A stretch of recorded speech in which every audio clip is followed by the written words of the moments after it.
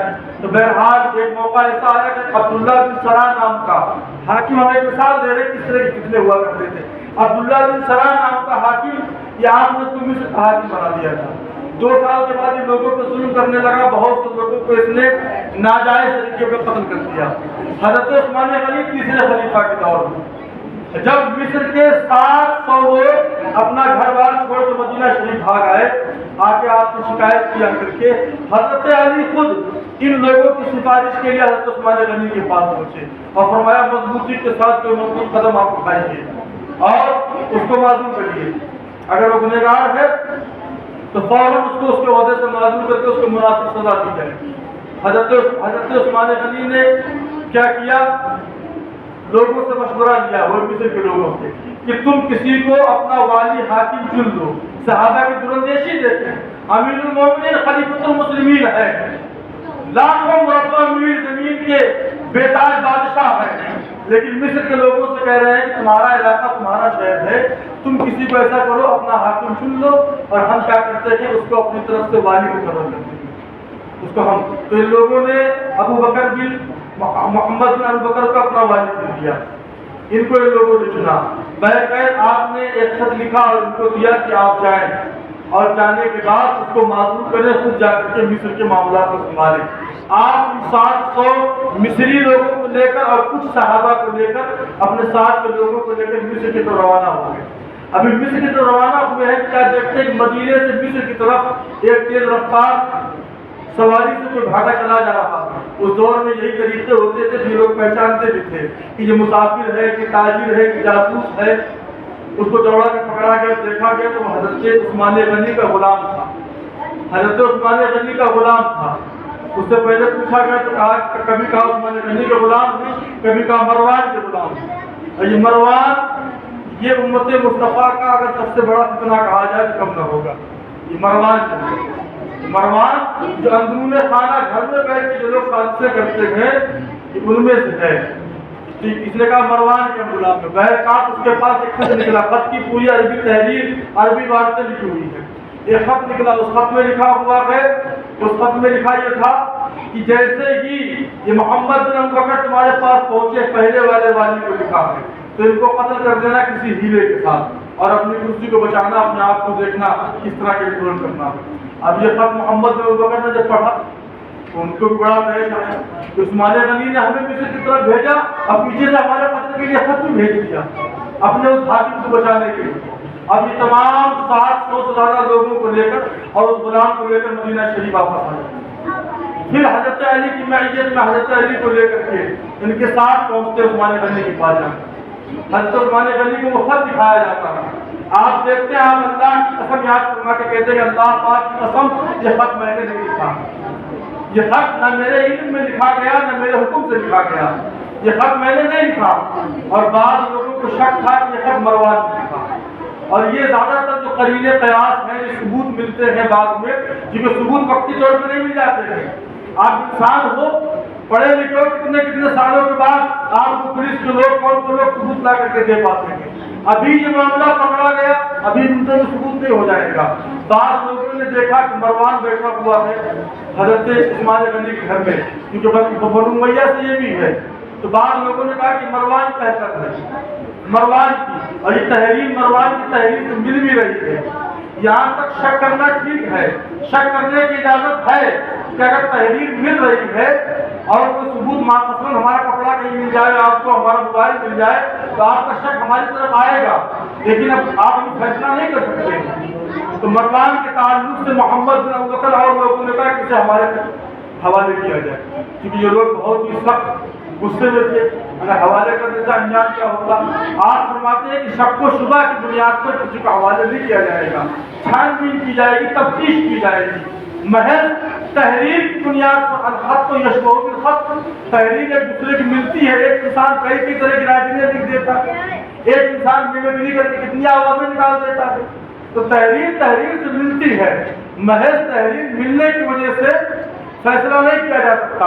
جب حضرت علی اور دیگر صحابہ وہاں سے لوٹے تو یہ کہتے ہوئے لوٹے کہ حضرت عثمان غنی کا جیسا دامن ہے جو ان کا کردار ہے اور وہ اللہ کی قسم کھا رہے ہیں تو اس پہ یقین کرنا چاہیے، لیکن محمد بن ابوبکر جو ثبوت لے کے آ رہے تھے اس کا بھی انکار نہیں کیا جا سکتا، اسے بھی نظر انداز نہیں کیا جا سکتا۔ کہ اس کے بعد کیا ہوا کہ معاملہ طول پکڑ رہا ہے، کیونکہ محمد بن ابوبکر کو لگا کہ یہ ہمارے ساتھ جال سازی ہو رہی تھی، انہوں نے اور لوگوں کے ساتھ مل کر کے حضرت عثمان غنی کے گھر کا، آپ کے محل کا، آپ کے مکان کا محاصرے کا اعلان کر دیا، گھیراؤ کر دیا۔ حضرت عثمان غنی کا بلوائی لوگ ان کے ساتھ میں تھے، جو لوگ اتنے پھیلایا کرتے تھے اس کو پوری طور پر موقع مل گیا، وہ لوگ لگے ہوئے تھے۔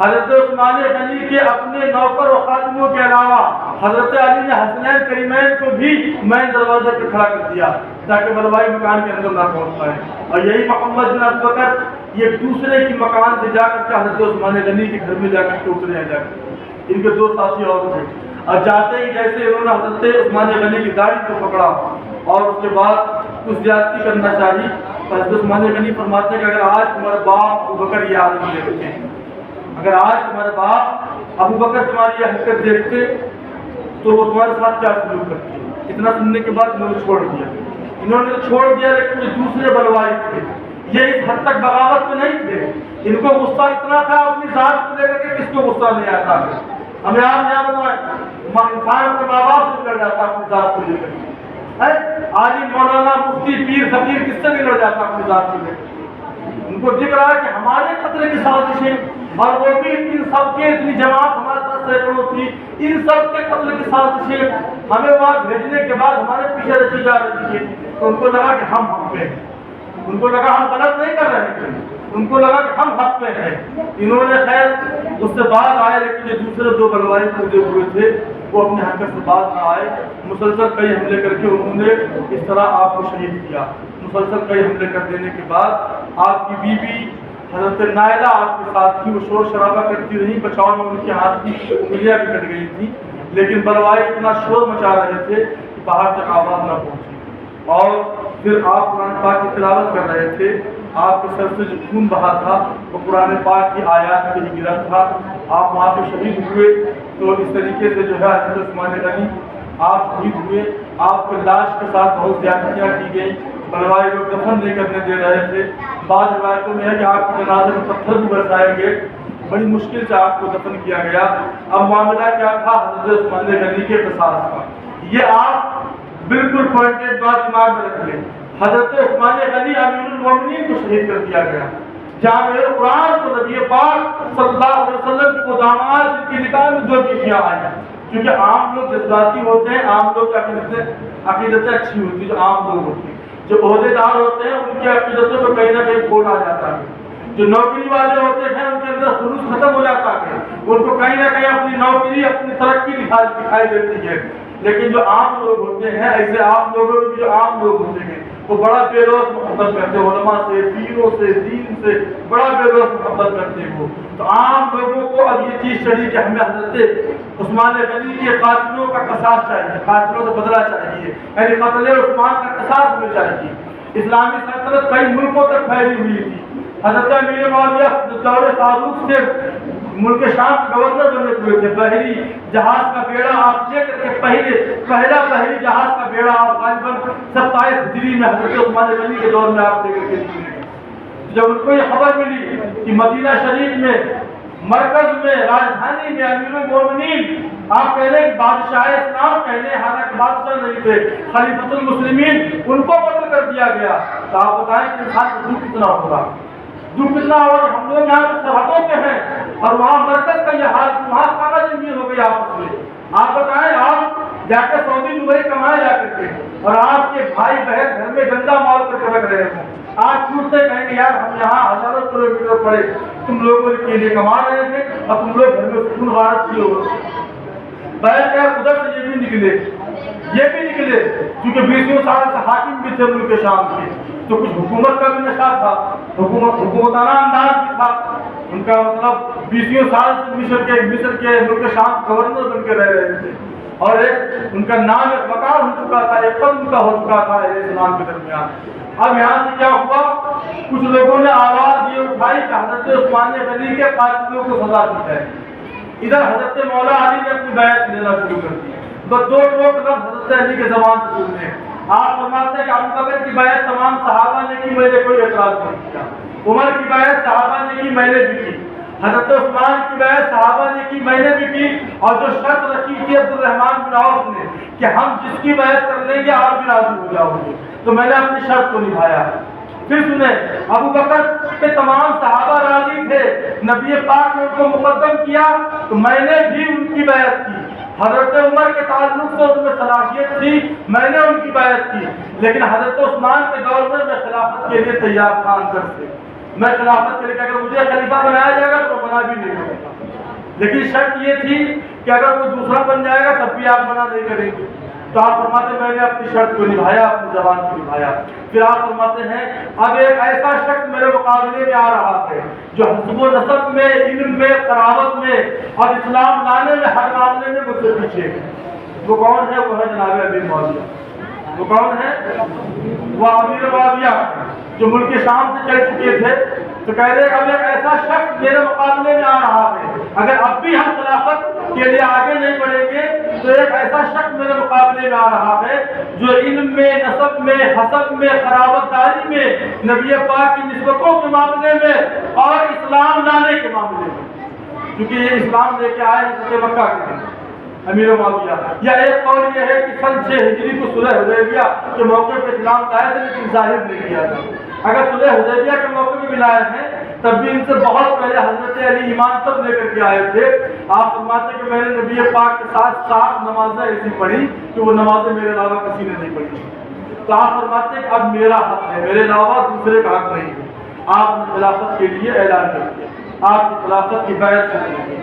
اب جب بیعت شروع ہوئی تو دوسری طرف کے لوگوں میں یہ آوازیں اٹھنے لگی کہ ابھی تو حضرت عثمان کے قتل کا بدلہ بھی نہیں لیا گیا اور انہوں نے اپنے بیعت شروع کی۔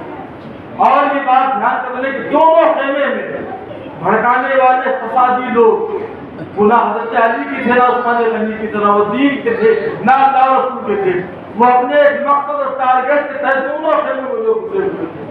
دونوں خیموں میں ایسے ثبوت ہے کوئی اس کا انکار ہی نہیں کر سکتا۔ حضرت علی کی زبان پہ وہ ثبوت موجود ہے، حضرت علی نے خود بیان دیا، تو دونوں طرف کے لوگ موجود تھے۔ اور ادھر کے لوگ کہ ہمیں پہلے حضرت عثمان کے قتل کا بدلہ چاہیے، لیکن حضرت عثمان کے قتل کے بدلے کے لیے کوئی امیر المومنین تو ہونا چاہیے، خلیفۃ المسلمین تو ہونا چاہیے، نظام کون سنبھالے گا، ریاست کون سنبھالے گا؟ اس لیے حضرت علی نے پہلے باغیوں کو سنبھالا۔ ایسا نہ ہو کہ نااہل بیٹھ جائے، ابھی تک تو اہل دار بیٹھتے تھے، اب اس افراتفری گہما گہمی کے عالم میں کوئی نااہل نہ بیٹھ جائے، تو آپ نے اپنی بیعت لینا شروع کر دی۔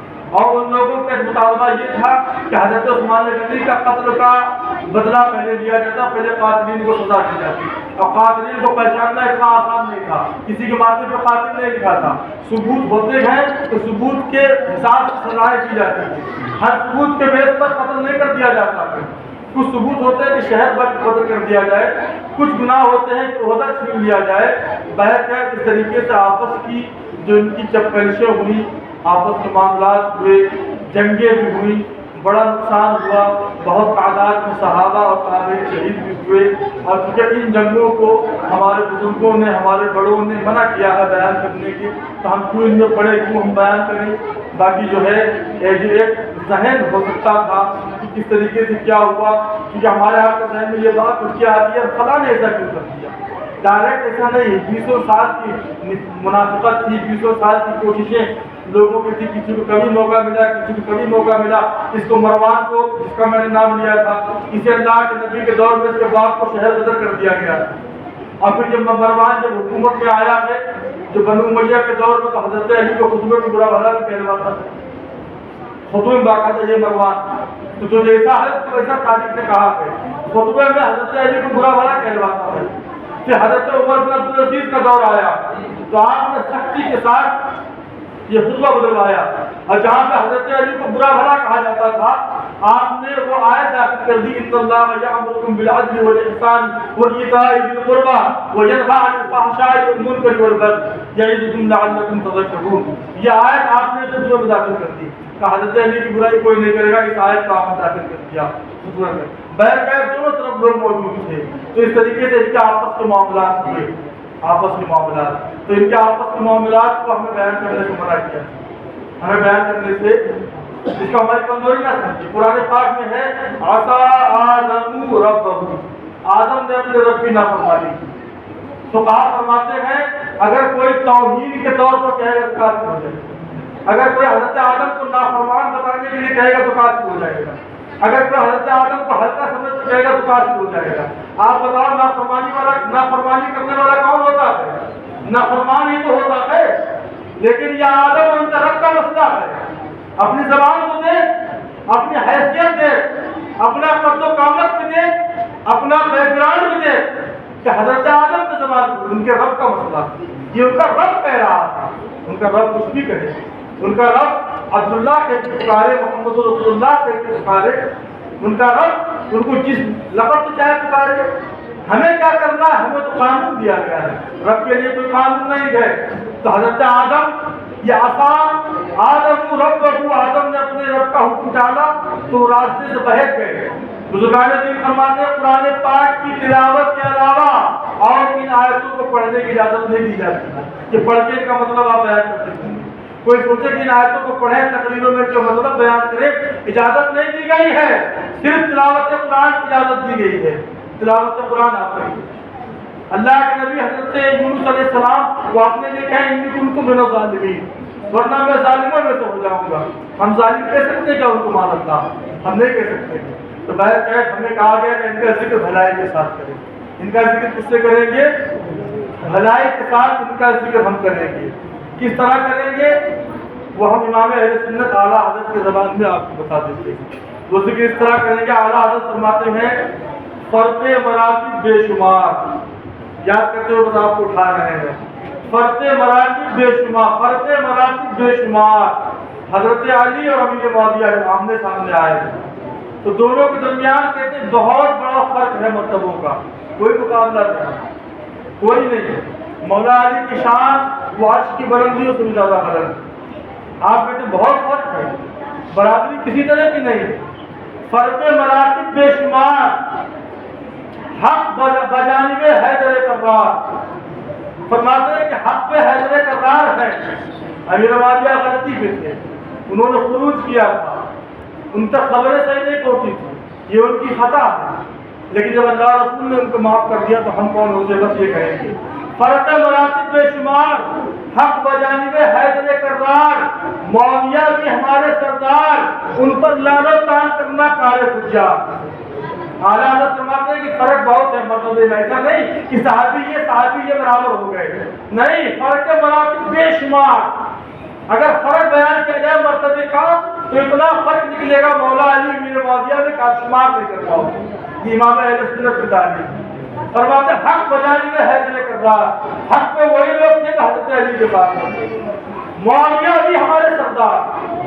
کیوں نہ ہم؟ اللہ کے نبی فرماتے ہیں الصحابہ نجوم, سب کے سب ہمارے صحابہ ستاروں کی طرح ہے, جن کی پیروی کرو کہ ہدایت پاؤ. تو معاویہ بھی ہمارے سردار. لعن و طعن ان پر کرنا کار حجہ. جو فاجر, فاسق, بدکار, بدزبان, بد تہذیب لوگ ہوتے ہیں, فرماتے ہیں کہ وہی ان پر لعن و طعن کریں گے. تو بس ہمیں یہ اپنی زبان روک دینا. حضرت شاہ عبدالعزیز مودودی سے دہلوی اپنے فتوے میں آپ فرماتے ہیں کہ معاویہ کے کام کو ہم غلط کہیں گے لیکن ان کو ہم غلط نہیں کہیں گے کیونکہ نبی پاک کے صحابی.